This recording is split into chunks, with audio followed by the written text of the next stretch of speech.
स्वतंत्रता के पश्चात भारत की प्रमुख घटनाक्रम में कश्मीर की समस्या के लिए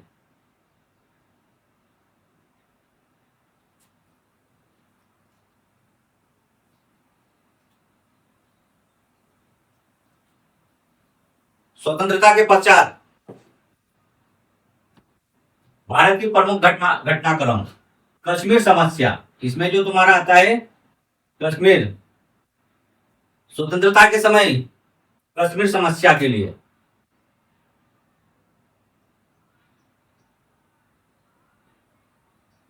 या कश्मीर समस्या के लिए संयुक्त राष्ट्र संघ के सुरक्षा परिषद ने 18 अगस्त या अगस्त में किन सहयोगी राष्ट्रों के सदस्यों की नियुक्ति की थी? ये जो प्रश्न जो बनता है ये प्रीलिम्स में या मेंस के लिए महत्वपूर्ण है। कश्मीर समस्या के लिए संयुक्त राष्ट्र संघ के सुरक्षा परिषद ने किन सहयोगी राष्ट्रों के सदस्यों की नियुक्ति की थी? किन सहयोगी राष्ट्रों के सदस्यों की नियुक्ति की थी कश्मीर समस्या के लिए? किसने की थी? संयुक्त राष्ट्र संघ के सुरक्षा परिषद ने। तो कौन से सहयोगी राष्ट्र के सदस्य थे? तो सबसे पहले एक नंबर आएगा चेकोस्लोवाकिया। चेकोस्लोवाकिया। दूसरा आएगा अमेरिका।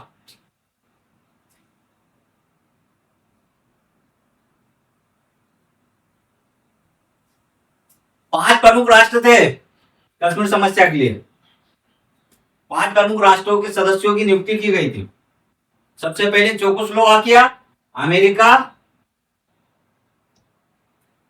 बेल्जियम,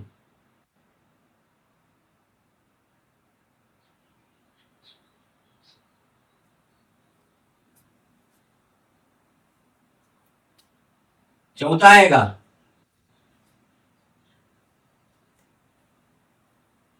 कोलंबिया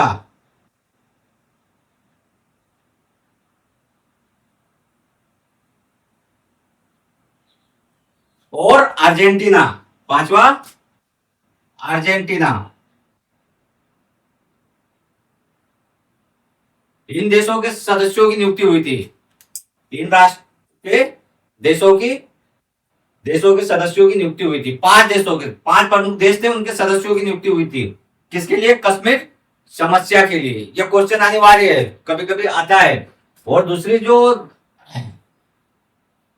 रियासतों से या फिर उससे पहले ले लेते हैं फ्रांस और पुर्तगाल से, या फ्रांस और पुर्तगाल के कौन से क्षेत्र थे जो भारतीय संघ में शामिल हुए या विलय हुए? तो फ्रांस से चंद्रनगर हुआ था। फ्रांस से चंद्रनगर। दूसरा हुआ था पांडिचेरी।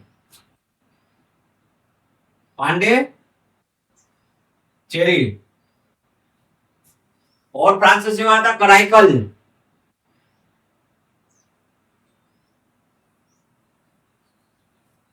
माही और यमन, ये फ्रांस के क्षेत्र थे जो भारतीय संघ में शामिल हुए। और इन जो पांच क्षेत्र है चंद्रनगर, पांडिचेरी, कराईकल, माही और यमन, इनमें से सबसे पहले 1950 में चंद्रनगर शामिल हुआ था। 1950 में। बाकी सब हुए थे 1956 में। 1956 में शामिल हुए थे या विलय हुए थे। फ्रांस से, पुर्तगाल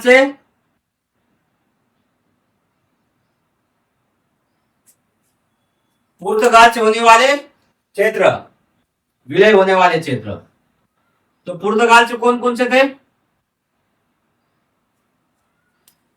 गोवा, दमन दीव, दादर नागर हवेली। पुर्तगाल से गोवा,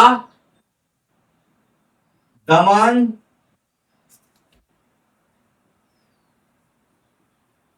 दादर और नागर हवेली, ये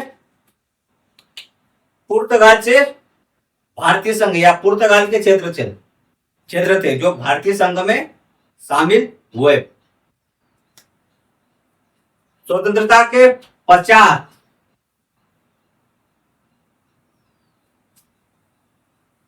जो ये जूनागढ़, हैदराबाद, कश्मीर, ये हो गए तुम्हारे। सर राजगोपाल आचार्य, सर राजगोपाल आचार्य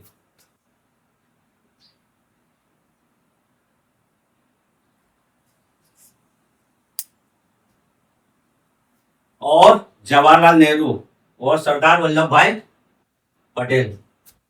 स्वतंत्रता के बाद सर राजगोपाल आचार्य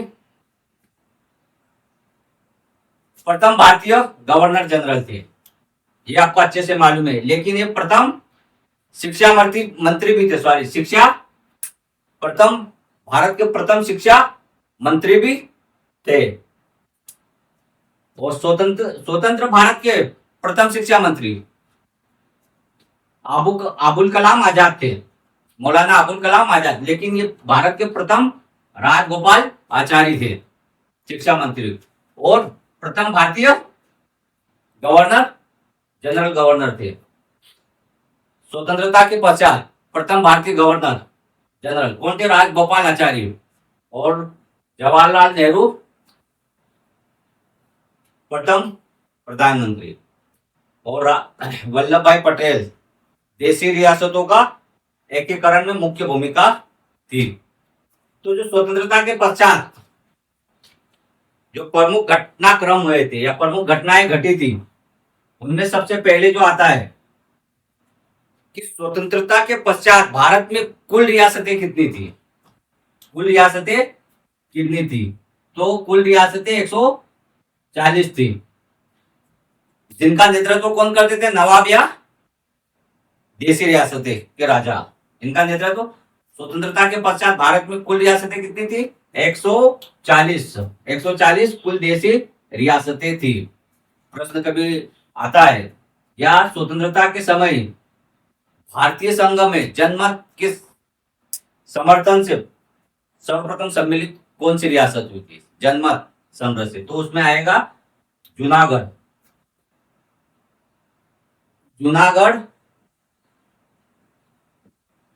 जनमत संग्रह से भारतीय संघ में शामिल होने वाली पहली रियासत थी। पहली रियासत जनमत संग्रह से कौन से भारतीय संघ में शामिल हुई थी? तो है जूनागढ़ 9 नवंबर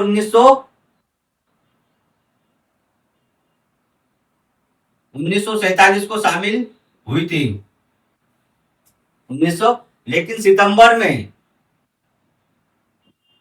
1947 को जूनागढ़ का जो शासक था वो मुस्लिम था। तो मुस्लिम शासक ने घोषणा जो की थी वो की थी पाकिस्तान में शामिल होने के लिए। लेकिन यहाँ की जनसंख्या अधिक हिंदू होने के कारण हिंदुओं ने विरोध कर दिया जो भारतीय संघ में शामिल होना चाहती थी। तो यहां स्वतंत्र अस्थायी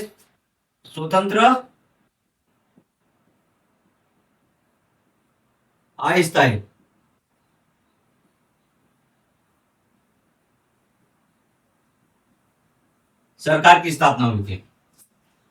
जो नवाब थे मुस्लिम शासक पाकिस्तान में शामिल होने की घोषणा की थी, तो हिंदुओं ने विद्रोह कर स्वतंत्र अस्थायी सरकार की घोषणा कर दी। उसके बाद फिर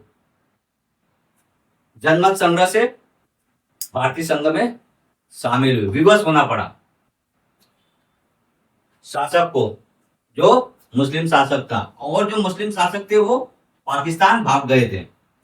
तो जनमत संग्रह से भारतीय संघ में शामिल होने वाली पहली रियासत का नाम क्या था? जूनागढ़। ये इंपॉर्टेंट क्वेश्चन है। जूनागढ़, जूनागढ़ के विषय में लिखेंगे। और तुम्हारी हैदराबाद रियासत आती है।